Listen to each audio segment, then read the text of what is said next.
Malawi Today.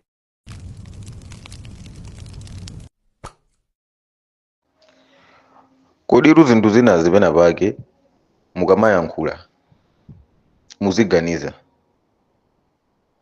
chifukwa mfundo zimene mukuyankhula apapa kapena mfundo zimene mukubweretsa apapa it's all baseless and it's all nonsense. And inuyo pena pake I don't know kuti inuyo ndinu Malawi kapena ndinu refugees oti munafikira kudzaleka, because a normal person, munthu amene ali m'Malawi wabwinobwino woti munthu wake umagwira ntchito sangayankhule zimene mukuyankhulezi. Abwana, pa nkhani iyi yachimanga iyi inuyo mukuchiona kuti ndi chanzeru kupita ku Zambia nkukagula chimanga pamene ku Malawi kuno chilipo? Inuyo ndithu mukuona kuti pamenepopo munthu wanu ukugwira ntchito bwinobwino? Inu muzibwera panopa nkumaombera m'manja zimenezo, m'manja apwapwapwa. Apita Mutharika anayambirana ndi Hakainde Hichilema, president wa ku Zambia, ndipo agwirizana olagwiritsa chimanga 200,000 metric tons. Iweyo alayunomo bwinobwino munthu wako ndithu iweyo umagwira ntchito. Bwana, okay, ndikuwunikireni munjira iyi.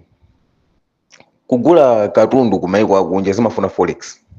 Kaya mmadziwa zimenezo kuti tikagule chimanga ku Zambia sitingakagule m'makwacha Malawi kwacha ndalama yathu yaifeyo yayi, tikuyenera kugwiritsa ntchito forex. Ndiye muone mafuta ku Malawi kunoku ndi vuto lalikulu mpaka panopa mafuta akusowa ma filling station. Ndiye muone mankhwala mzipatala ndi vuto lalikulu, mankhwala namba kale kusowa kanthawi abakili kandani panopa zinthu zambiri mzipatala zinayimayima zaboma.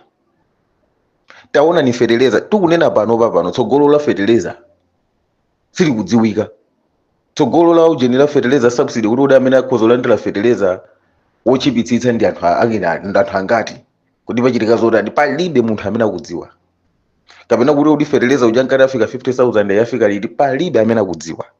Zonena kuti anthu kati dzilandira fertilizer marumba folofolo banja lililonse pano pakulizi fertilizer ayo kuti achoke kunjaku abwere kunoku amafuna forex. And forex yathu ku Malawi kunoku nkochepa kale kandalama kake nkochepa kwambiri, and ife tikatengako forex yomweyo tufuna tikagule chimanga ku Zambia.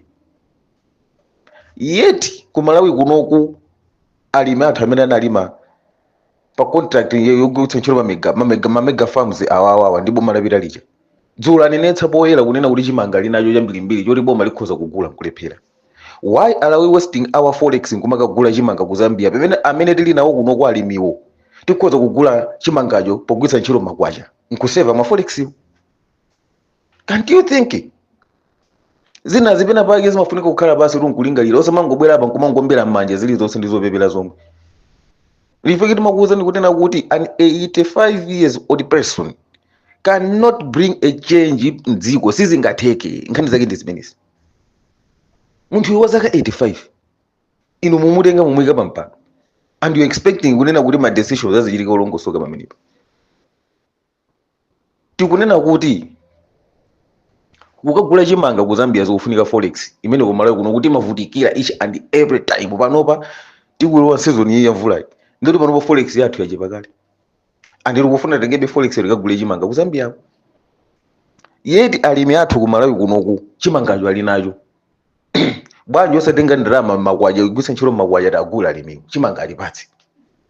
Dzulo yankhula moveka bwino alimiwo kunena kuti chimanga ali nacho, chongofunika chonena kuti agwirizane mtengo pakati pa boma ndi alimiwo, agwirizane mtengo. Mukuchimva cheche wachi agwirizane mtengo, anthu osanagwirizane koma kuti aboma nene mbali yawo anthu anene mbali yawo. Chimene aboma akukanikira kuti apita akakambe nawo anthuwo pa nkhani ya mitengo ndi chani? This is a simple issue. This is a simple issue. Koma no aboma akuthawa kugula chimangacho kuno akupita kuti akukagula ku Zambia. I don't know kuti ku Zambia ko ndechika chipe, ku Zambia ko ndecho chipa. Akapanga ma cost benefit analysis akuna ngati kuti kumene koko ndechika khale cho chipa kusiyana ndi kuno. To me it doesn't make any sense. Chifukwa mama alimiwo achironena wokha kunena kuti sitinakambirane nkhani ya mitengo. zikanakhala bwino aboma wadakakambirana kaye ndi alimiwo pa nkhani ya mitengo nkumvana chinthu chimodzi, akaona kutena kuti mitengo ya alimiwa kudula kena kuona zona ma plan B, koma anthu sanakambirane nkomwe all the way straight ukafika ku Zambia kuti ukagula chimanga kumeneko. Ka forex kochepako kakathele kumeneko. Ndimamvetsetsa kuti zimene zikamachitika chonchi nthawi zonse pamene pakugulidwa katundu kugulitsa ntchito forex anthu ena akamafuna abeko kutolo kuti ena akachalilira kuti zimene zikatheka akabeko kumeneko ku Zambia. So this is so pathetic. Ndi zinthu zopetsa chisoni simungamabwere pano kumombera mmanja zinthu zopepera ngati zimene ziya. Andi ineyo ndiyamikire boma labira lija pobwetsa programu ya mega farms. That was the right way imene ife ngati dziko Malawi tikadatenga kumalimbikira. Andi kupanga zimene zozo alimi awawa amene analima ma mega farms wawa. Ndi kuti tikadakhala kuti kupanga so support amalawi anzathu. Pamunga ndani nakale jijo simafuna zowetsa ndale tikepo ndale ndi kuti aya amene amaona ma mega farms zonse ndora nala chipani chapita chicha basi ndora akaulitsa agule tikagule kwakuti. What kind of thinking is that? Anthu osimunagulizane nawo mitengo osimunakhale nawo pasi kuti mugwirizane kuti titele mwangokhala kali ndi negative mind towards anthu amenewo. Malawi will never develop no matter what ndikaganizidwe kaka because one tikuononga forex yoti tikanatha kupangira zinthu zina alimi athu tikhoza kugula chimanga chomagwacha alipo. Two, siti kupanga kunena kuti tikule ma business a Malawi anzathu chifukwa anthuwo amatenga ulimi ngati business. Ngati amalimira makasu pano tikagula chimangacho akagula matractor kena kunkumatukuka.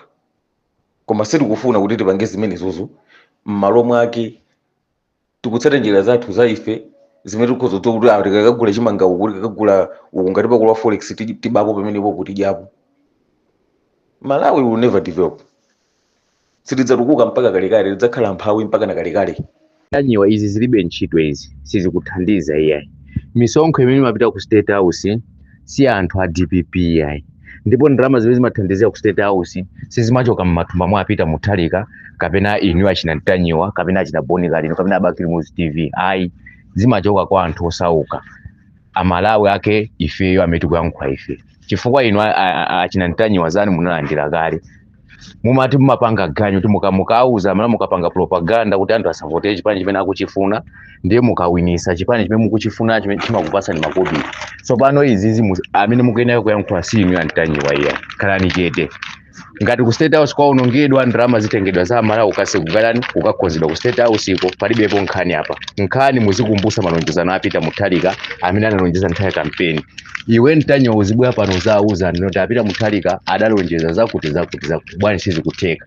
Takhati kuona mayiko ena azinzathu president akangolumbira pamene pachakapasidwa ndodo ija akunena kuti kuyambira lero zimene nayankhoza zokhuza na skulu ikhala yaulere mu university anthu azidya chani chokudya chaulere. Komanso kumayenera kusintha petro ngati mufuna mukweze kaoneni kwina ife tikambira ndi anthu musapange zizowapinja a Malawi. Fetereza wanu ngati mukudulisa musagulise mziko muno tipanga zotheka tibweza fetereza wochipa ku. Ndi zimene zimayenera zichitike zimenezo. Osati zimene ukuyankhula zopusa apa aziyayi. Pamva Tanyiwa iwo zakumbusa apita muthalika malonjezano amene analonjeza. Anali na kuti pa 16 September sana nene kuti before 2030 ayi. Ndezo opusa zimene ukuyankhula zizosathandiza ndalama zimene zimagechita ku State House siza amako siza Boni Kalino iyayi ndi za Malawi. Iwe ndi waganyo ukagwira ganyo yochomera ya DPP yakoyo amakulipira. Ndezo opusa zosamayankhule iyayi.